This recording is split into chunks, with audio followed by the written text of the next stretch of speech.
Maruti Gypsy को replace करने के लिए आर्मी की तरफ से अभी एक मॉडर्न 4x4 व्हीकल को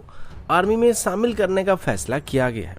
तेजस एफओसी वर्जन की आखिरी यूनिट असेंबली लाइन में आने के बाद एचएएल की तरफ से अभी तेजस MK1A को जल्दी से जल्दी बनाने का फैसला किया गया है। भारत हाइपरसोनिक वेपन डेवलपमेंट प्रोग्राम में किस हद तक सफल हो पाया है और अंत में क्या टाटा WHAV व्हीकल को अभी फॉर्मली आर्मी में शामिल करना शुरू किया जाने वाला है। ऐसे ही कुछ और खबरों के बारे में हम आज की वीडियो में बात करने वाले हैं। नमस्कार दोस्तों, मेरा नाम है अंशुमन नायक और आप सभी का बहुत बहुत स्वागत है इंडियन डिफेंस न्यूज के डिफेंस टॉक सीरीज में, जहां पर हम रोज नए डिफेंस अपडेट्स के बारे में बात करते हैं। तो चलिए देर न करते हुए आज की वीडियो शुरू करते हैं।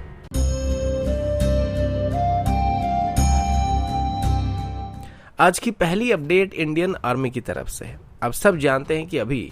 इंडियन आर्मी की तरफ से लाइट ट्रांसपोर्टेशन के लिए मेनली मारुति जिप्सी का इस्तेमाल किया जाता है और ये एक तरीके से आर्मी की फेवरेट व्हीकल है, क्योंकि ये साइज में काफ़ी कॉम्पैक्ट है, जिस वजह से इसको आसानी से पहाड़ी एरिया में या संकरे रास्तों में लिया जा सकता है और साथ ही इसको आसानी से कहीं से भी एयर ड्रॉप किया जा सकता है, जिस वजह से आर्मी में वाइडली इसका इस्तेमाल किया जाता है। और कुल मिलाकर आर्मी में ऐसे 35,000 से भी ज़्यादा व्हीकल मौजूद है, लेकिन अभी ये काफ़ी हद तक पुराने हो चुके हैं और करंट सिनेरियो के लिए हमें मॉडर्न व्हीकल की ज़रूरत पड़ रही है। अभी ऐसे में फेज वाइज मैनर में इन व्हीकल्स को रिप्लेस करने का प्लान बनाया गया और एक दिन पहले ही मैंने आप सभी को बताया था कि डिफेंस एक्विजिशन काउंसिल की तरफ से अभी आर्मी के लिए लाइट व्हीकल या 4x4 व्हीकल को खरीदने के लिए प्रपोजल को क्लियर किया गया था। अब इसमें आर्मी के लिए लगभग 4,964 व्हीकल को खरीदने के लिए क्लियरेंस दिया गया है। अभी डिफेंस एक्विजिशन काउंसिल की तरफ से दिए गए रिपोर्ट के मुताबिक इस कैटेगरी की जो भी व्हीकल आर्मी को ऑफर किए जाएंगे उनकी मिनिमम वेट 500 kg से लेकर 800 kg तक होने चाहिए और ये 4x4 व्हीकल होना चाहिए।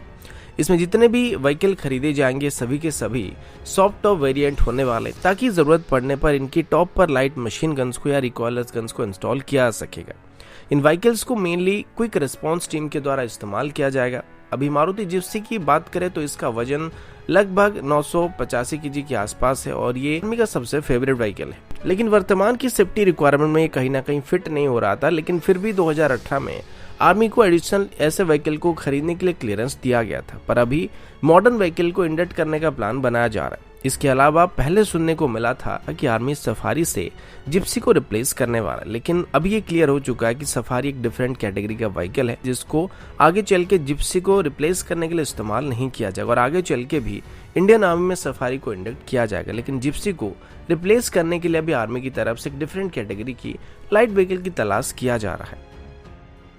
अगला अपडेट तेजस को लेके। आप सब जानते हैं कि तेजस को लेके काफी सारे लोग क्रिटिसाइज करते हैं और बताते हैं कि ये समोसा है या एक फील्ड एयरक्राफ्ट है, जिसे खुद इंडियन एयरफोर्स भी अपने फोर्स में शामिल नहीं कर रहा है। अब देखा जाए तो इनको करंट अफेयर्स में 0 मिलने वाला है, क्योंकि अभी लगभग 2 स्क्वाड्रन तेजस इंडियन एयरफोर्स में शामिल हो चुके हैं और सेकेंड स्क्वाड्रन भी लगभग कंप्लीट होने वाला है। अब ऐसे निकम्मे लोगों की बिना लॉजिक वाले क्रिटिसिज्म से तेजस को तो कोई फर्क नहीं पड़ने वाला है, क्योंकि इनके लॉजिक के हिसाब से दुनिया का सबसे बेहतरीन फाइटर जेट एक आसमानी चमगादड़ है, जिसे देखकर थनोस भी भाग जाता है और ये एविएशन फ्यूल की जगह पर हकीम बाबा की रूहानी थूक से चलता है, जिस वजह से इसका रेंज और परफॉर्मेंस इसमें इस्तेमाल होने वाले रशियन ओरिजिन RD-33 सीरीज के इंजन की बेसिक स्पेसिफिकेशन से लगभग 3 गुना ज्यादा है। अब अगर इस बात को थोड़ी देर के लिए हम लोग साइड में रखते हैं और तेजस की प्रॉब्लम्स के ऊपर नजर डालते हैं, तो प्रैक्टिकली अभी तक हमें तेजस को लेके जो मेजर प्रॉब्लम का सामना करना पड़ा है वो इसकी स्लो प्रोडक्शन रेट है। लेकिन पिछले कुछ महीनों में, स्पेशली पिछले 12 से 18 महीनों के अंदर पैंडेमिक होने के बावजूद भी तेजस की प्रोडक्शन रेट में काफी सुधार आया है, क्योंकि अभी एफओसी वेरिएंट की आखिरी तेजस प्रोडक्शन लाइन में एंटर कर चुकी है। बस 2 से 3 तेजस बाकी है जिनकी टेस्ट फ्लाइट कंप्लीट होने वाला है। अब एचएएल की तरफ से बताया गया कि जैसे ही इन बचे हुए 2 से 3 तेजस MK1 जो कि एफओसी वेरिएंट के है, इनकी डिलीवरी इंडियन एयरफोर्स को कंप्लीट कर लिया जाएगा। इसके बाद वो तेजस MK1 की ट्रेनर वेरिएंट को बनाना स्टार्ट करने वाला है और साथ ही LSP यूनिट की तेजस को MK1 स्टैंडर्ड में अपग्रेड करने की कोशिश करने वाला है, जिसको एक टेस्ट बेड के तौर पर इस्तेमाल किया जाएगा। अभी बाकी बचे 8 तेजस MK1 ट्रेनर वेरिएंट को इसी साल के जून या जुलाई के एंड तक ही डिलीवर करने का प्लान किया गया और साथ ही तेजस MK1A डील के अंदर ऑर्डर किए गए 10 ट्रेनर एयरक्राफ्ट को भी इसी साल से डिलीवर करना स्टार्ट किया जाएगा और फिर 2024 में ऑफिशियली तेजस MK1A की फाइटर वेरिएंट की डिलीवरी वगैरह शुरू होने वाली है। HAL के मुताबिक अभी HAL 2025 तक साल में 8 तेजस Mk1A को मैन्युफैक्चर करने वाला है, जिसके बाद 2026 और 27 के बीच इसकी प्रोडक्शन रेट को 16 तक इंक्रीज करने की कोशिश की जाएगी और फिर 2029 के आसपास वो जाके 18 तेजस को साल में मैन्युफैक्चर कर पाएंगे। तो ये कहीं ना कहीं स्लो लग रहा है, क्योंकि प्लान के मुताबिक 2024 के बाद साल में 16 से 24 तक प्रोडक्शन रेट को बढ़ाने का प्लान किया गया था। पिछले साल HAL की तरफ से जनरल इलेक्ट्रिक की 4N4 सीरीज के इंजन की लगभग 99 यूनिट के लिए ऑर्डर को प्लेस किया गया था और अभी बताया जा रहा है कि इनकी डिलीवरी 2023 से स्टार्ट होने वाली है, जिनको आगे चल के तेजस Mk1A में इस्तेमाल किया जाएगा। इसी बीच HAL तेजस की लिफ्ट वेरिएंट को भी डेवलप करने वाला है और इसमें तेजस की नॉर्मल वर्जन के मुकाबले काफी एडवांस एवियोनिक्स का इस्तेमाल करने का प्लान किया जा रहा है, जिस वजह से इसको आगे चल के Su-30 या रफाल जैसे मॉडर्न फाइटर जेट के साथ सिमुलेटेड बैटल को क्रिएट करने के लिए इस्तेमाल किया जा सकता है और 2024 तक इसकी पहली फ्लाइंग टेस्ट बेड को तैयार करने का प्लान किया गया है।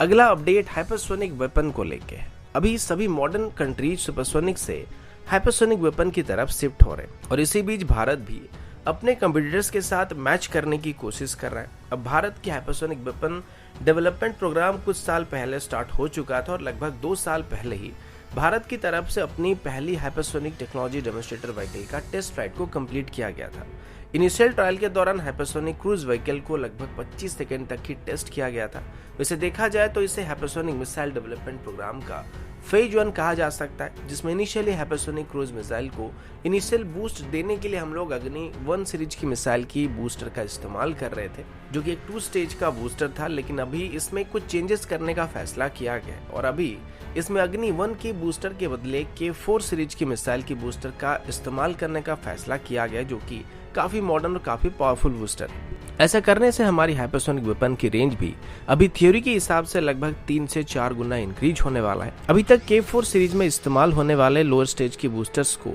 भारत के द्वारा डेवलप किए गए सबसे एडवांस बूस्टर कहा जाता है और हमारी एंटीसेट वेपन्स में भी इसका इस्तेमाल किया जाता है। अब अग्नि 1 के बदले K4 मिसाइल की बूस्टर्स का इस्तेमाल करने का सबसे बड़ा फायदा ये होने वाला है कि इसमें ज्यादा फ्यूल को कैरी किया जा सकता है, जिस वजह से ज्यादा रेंज और ज्यादा डिस्टेंस तक हाइपरसोनिक व्हीकल को बूस्ट कर सकता है। अब नॉर्मली अग्नि 1 की बूस्टर के साथ हम अपनी हाइपरसोनिक टेक्नोलॉजी डेमोन्स्ट्रेटर व्हीकल को करीब 30 किलोमीटर की एल्टीट्यूड तक बूस्ट कर सकते थे, जिसके बाद हीट सील्ड सेपरेट हो जाता था और ये उसके बाद ग्लाइड करते हुए वापस अपने टारगेट की तरफ जा सकता था। लेकिन सेम जगह में अगर हम K4 की बूस्टर का इस्तेमाल करेंगे तो हम 30 किलोमीटर की एल्टीट्यूड के बदले हाइपरसोनिक व्हीकल को लगभग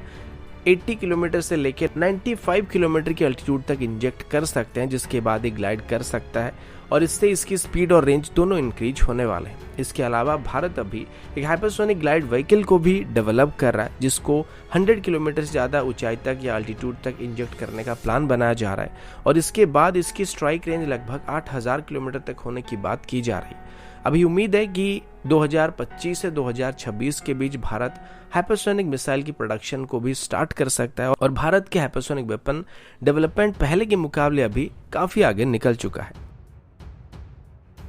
अगला अपडेट टाटा की WHEV व्हीकल को लेके। पिछले कई सालों से टाटा की व्हील्ड आर्मर प्लेटफॉर्म या WHEV व्हीकल को लेके चर्चा किया जा रहा था कि भारत की तरफ से ऐसे व्हीकल को डेवलप करने के बावजूद भी आज भी हम ग्लोबल मार्केट से आर्मर्ड व्हीकल को खरीदने के लिए तलाश कर रहे हैं और अभी हमारी फ्यूचर इन्फेंट्री कॉम्बैट व्हीकल की टेंडर में भी टाटा की WHEV व्हीकल पार्टिसिपेट कर रहा है। लेकिन अभी तक ये टेंडर फाइनल नहीं हुआ है और अभी तक इसमें टाटा की व्हील्ड आर्मर प्लेटफॉर्म व्हीकल को सिलेक्ट करने की कोई भी खास चांस नजर नहीं आ रहा है। लेकिन पिछले कुछ महीनों के अंदर जब से भारत और चाइना के बीच तनाव बढ़ा था, तब से इस व्हीकल में आर्मी की तरफ से थोड़ा बहुत इंटरेस्ट दिखाना स्टार्ट किया गया था और अभी लगभग पूरे भारत में अलग अलग ट्रेन और क्लाइमेट कंडीशन में इस व्हीकल की यूजर ट्रायल को आर्मी की तरफ से कंप्लीट किया जा चुका और अभी टाटा की तरफ से इसकी मेजर ऑर्डर मिलने की उम्मीद किया जा रहा है। इसी बीच आर्मी के अलावा टाटा की तरफ से अभी इस व्हीकल को हमारे पैरामिलिट्री फोर्सेस को भी ऑफर करने का प्लान किया जा रहा है और अभी रिसेंटली टाटा की तरफ से 3 नए WHEV व्हीकल को रोल आउट किया गया था, जिनको अभी हमारे सेंट्रल आर्म पुलिस फोर्सेस की 3 अलग अलग कोर को यूजर ट्रायल करने के लिए देने का फैसला किया गया। अब आर्मी की तरह सीआरपीएफ, बीएसएफ या आईटीबीपी जैसे पैरामिलिट्री फोर्सेस को भी इस तरीके की व्हीकल की जरूरत पड़ती है, तो हो सकता है आगे चल के ऐसे व्हीकल को पैरामिलिट्री फोर्सेस में भी शामिल करना स्टार्ट किया जाएगा। और अभी पैरामिलिट्री फोर्सेस के लिए दिए गए WHAP व्हीकल में कुछ छोटे मोटे चेंजेस भी किए गए, जिसको शायद अर्बन कंडीशन में इसको ऑपरेट करने के लिए नजर में रखकर चेंज किया गया। और इसमें विजिबिलिटी को इंक्रीज करने के लिए ड्राइवर का आर्मर स्टेशन है उसको थोड़ा इंक्रीज कर दिया गया। अगला अपडेट इंडियन कोस्ट गार्ड की तरफ से प्रेस इंफॉर्मेशन ब्यूरो की तरफ से पब्लिश किए गए एक ऑफिशियल रिपोर्ट के मुताबिक डिफेंस मिनिस्ट्री की तरफ से अभी गोवा शिपयार्ड लिमिटेड के साथ एक कॉन्ट्रैक्ट को साइन किया गया है। इस कॉन्ट्रैक्ट की कीमत लगभग 473 करोड़ है और इसके अंदर 8 फर्स्ट पेट्रोल वेसल को बनाने का फैसला किया गया। इसके बारे में कुछ ही दिन पहले ही गोवा शिपयार्ड लिमिटेड की तरफ से एक हिंट दिया गया था कि जल्दी ही गोवा शिपयार्ड लिमिटेड को 8 फर्स्ट पेट्रोल वेसल के लिए कॉन्ट्रैक्ट मिलने वाला है और इंडियन नेवी के लिए 11 ऑफशोर पेट्रोल वेसल के लिए भी ऑर्डर मिलने वाला है। अभी इस कॉन्ट्रैक्ट को हमारे joint secretary of marine system Dinesh Kumar और CMD गोवा शिपयार्ड लिमिटेड बीबी नागपाल जी के द्वारा साइन किया गया। गोवा शिपयार्ड लिमिटेड की तरफ से बताया गया कि अब ये जो फर्स्ट पेट्रोल वेसल बनाए जाने वाले हैं, इन सभी को पूरी तरीके से इंडिजिनस तरीके से डिजाइन और डेवलप किया गया और ये इंडियन IDDM कैटेगरी के अंदर बनाए जाने वाले हैं, जो कि हमारी आत्मनिर्भर भारत प्रोग्राम को आगे चल के सपोर्ट करने वाला है। तो दोस्तों, अभी के लिए इतना ही। मिलता हूँ आपसे अगले वीडियो में, तब तक के लिए जय हिंद, वंदे मातरम।